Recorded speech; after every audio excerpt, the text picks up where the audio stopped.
Hey Electroheads, Eilis here, and today I've got something very strange to report. Something very strange indeed. Now, we all know that no country in the world likes a big, powerful, loud internal combustion engine more than the USA.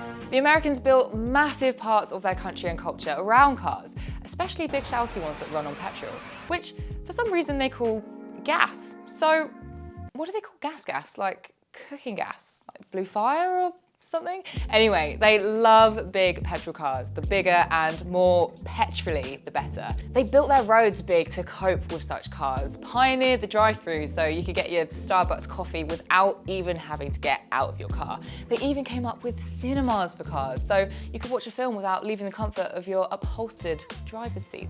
And traditionally, petrol, or gas, was pretty cheap in the States, so no one could quite see them ever giving up on their beloved internal combustions. Sure, Elon Musk came along and some people in New York and California started buying Teslas, but what about the real America? Farming America, heartland America. Surely they've got no time for Musk and his eco-friendly brown rice and quinoa mobiles. Excitement.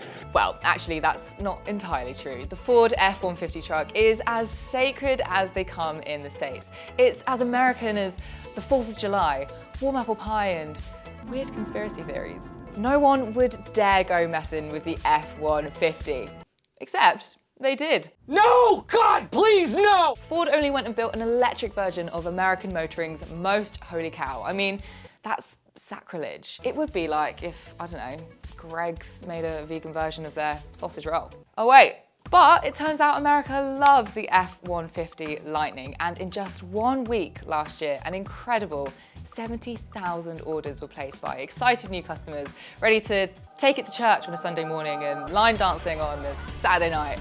That's more than a third of F-150 sales for an entire quarter in the States in just 1 week. Now, you might have thought that the American pickup truck crowd would be the last holdout against electric vehicles, but you would be wrong. Instead, it's Australia, as Rich explored in this video a few months ago, which you can catch after this one. As Rich explained, Aussies and EVs have so far not been a match made in heaven. Certainly no Jason and Kylie, not even a Harold and Madge, for a variety of reasons, including some confused and unhelpful government policies, a perceived lack of charging infrastructure, and an unwillingness from the major manufacturers to actually sell their EVs in the Australian market. But there's a new EV company that could change it all and is aiming to reinvigorate Australia's moribund car manufacturing industry and save the planet at the same time. So who are these would-be heroes, and can they really pull off those ambitious sounding targets? The company is called Ace EV, with the Ace standing for Australian Clean Energy and the EV for, well, you know. But who's behind this Ace Ventura? And could they really not have just splashed out on some better photoshopping? Founded by marine biologist Greg McGarvey in 2017, Ace was started with lofty ideals. McGarvey told Gizmodo Australia, "The enterprise is about leaving behind a better world and making a difference for our grandchildren so that we leave them something not as bad as it could be if we continue down the track of fossil fuels." They're based in Queensland, and though some of the construction of their cars will take place abroad, the idea is to assemble the cars in Australia with the lowest carbon footprint possible. Yes.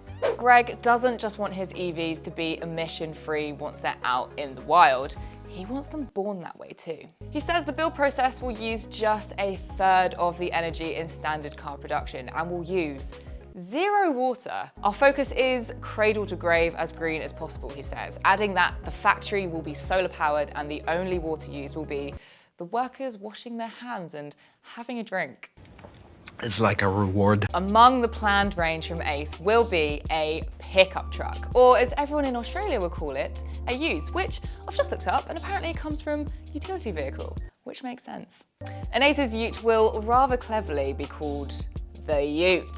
Y-E-W-T. Now, the Aussies love utes about as much as they love beating the Brits at sport and producing daytime teen-based soap operas, so building one specifically for the Australian market seems like a no-brainer, as long as you get it right. Well, it's hard to tell right now because the Yewt isn't quite on sale yet, but here's what we do know about it. To kick things off, it's pretty small. Australia's current best-selling ute, the Toyota Hilux, is almost 1.5 meters longer, though they're both the same width. So the Ace may be a ute, but it's not designed to take on the Hilux or the Ford Ranger, or appeal to the farmers.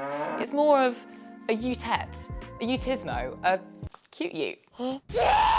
It's not built for racing either. Its top speed is a suspiciously specific 100 kilometers per hour, while it will do 0 to 50 kilometers per hour in 7 seconds. This thing isn't going to smoke anyone off the lights and roar off into the sunset, so beware would-be robbers. It would be no good as a loot ute. But then, that's not what it's for. Speak for yourself. This little truck is aimed at urban couriers and the like. Ace's website helpfully suggests it would be perfect for catering companies, Fruit You anyone, florists and news agencies, home nurses, and slightly bizarrely, pathology transport.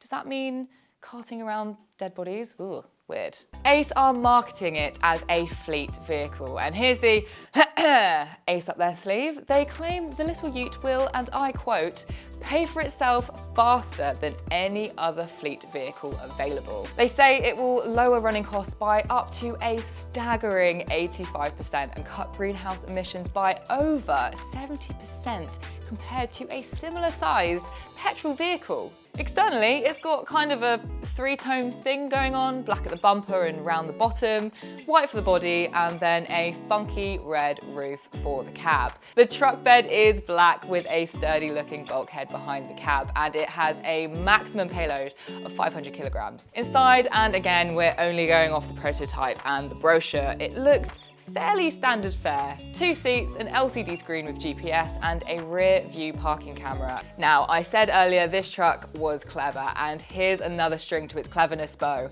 Not only will it allow couriers or tradespeople to beetle around town at a reduced cost and with fewer emissions, but when they arrive and are ready to start work, the ute becomes a mobile power source for all of their tools. Yep, as an option, you can have 240 volt power outlets to plug in tools or really whatever you want.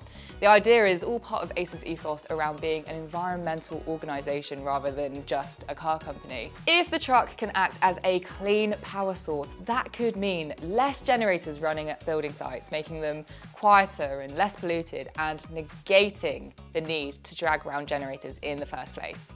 Neat, right? So what about the all-important range and charging times?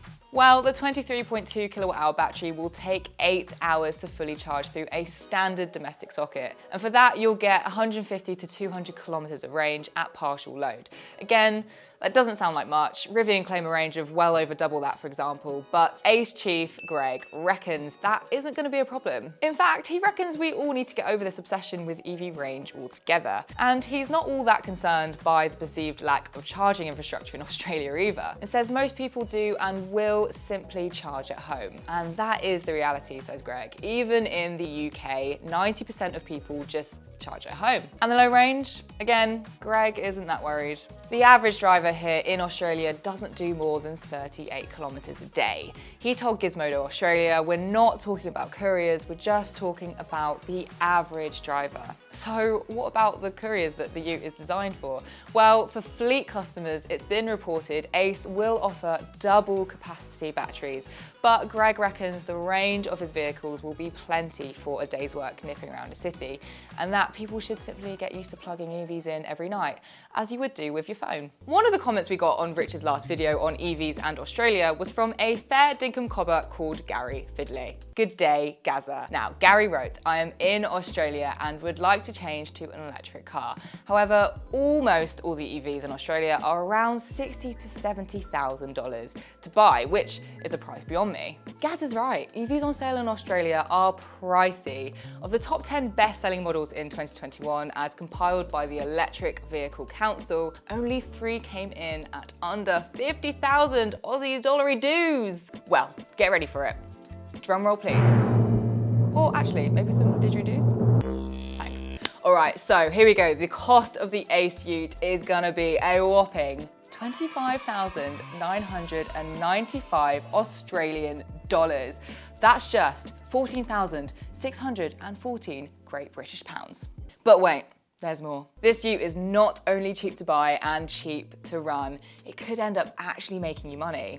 How?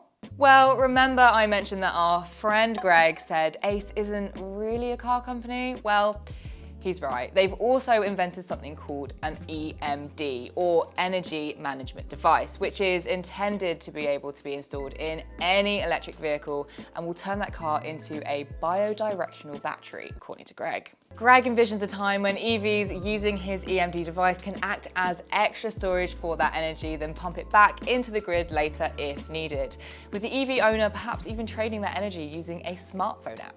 Right about now, you might be thinking that this all sounds amazing and wondering, where can you get an Ace EV?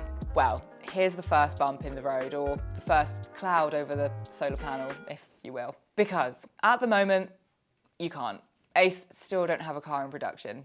The Ute was due to be on sale this year, but Ace are now saying it will come in 2023, along with a van version, the Cargo, and a 3-door city car, the Urban. You can pre-order all three on Ace's website. But Ace do plan to have a vehicle on sale this year, the V1 Transformer, so called because it will be one base vehicle that can carry different cargo modules depending on your need. Australia should be teeming with EVs already. It's the perfect place for them, given the abundance of land and sunshine means it's tailor-made for solar energy generation to power them. So far, it just hasn't happened. But if Greg and his gang at Ace can, well, Ace the Ute and the rest of their range, then maybe that tide will start to turn. Well, that's it from me. Thank you everybody for watching. I hope you enjoyed the video. Make sure to get your comments down below and let me know what you think of this cute little Ute. And if you haven't already, hit that subscribe button and give us a thumbs up because you've made it this far. Thanks so much for watching.